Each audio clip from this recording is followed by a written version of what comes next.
TV is still really powerful for us because with all the death knells of it and indeed completely changing viewership patterns, really difficult to scale a big audience around any particular program, it's still the most mass-reaching medium for us and it still works for us.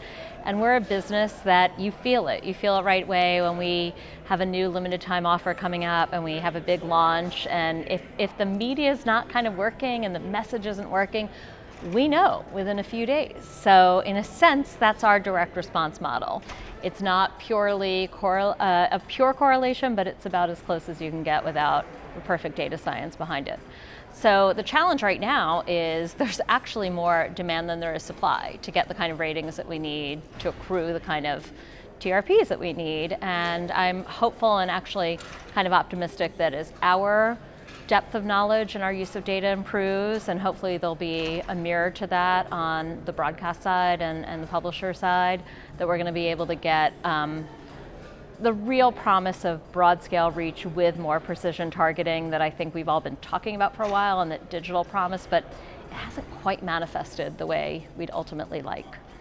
And speaking about digital, a lot of conversations about digital is going bigger than TV, but there are concerns by some marketers about the health and reliability of the digital supply chain. What are your thoughts about that? Very conflicted. You know, I think digital is not going away. Social media has profoundly and I think irrevocably changed how we all connect and communicate with one another, and therefore how brands connect and communicate.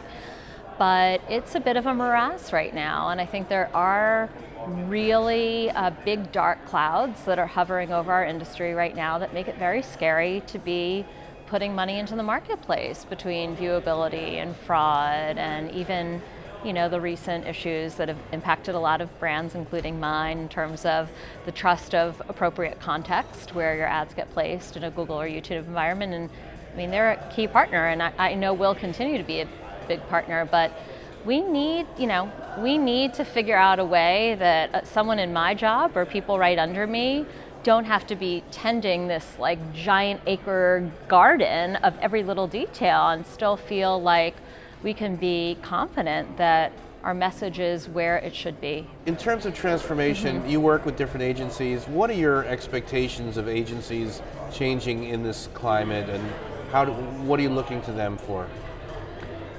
I think for our brand, it's a combination, and where the emphasis lies does vary a little bit between what kind of partner it is, but great creativity, great ideas. I mean, at the end of the day, that's still gold to us. It's what we believe in. I think it's what powers our brand and makes us special in terms of, in a world of clutter, how we break through and connect in a totally authentic yet delightful way is part of the Taco Bell magic.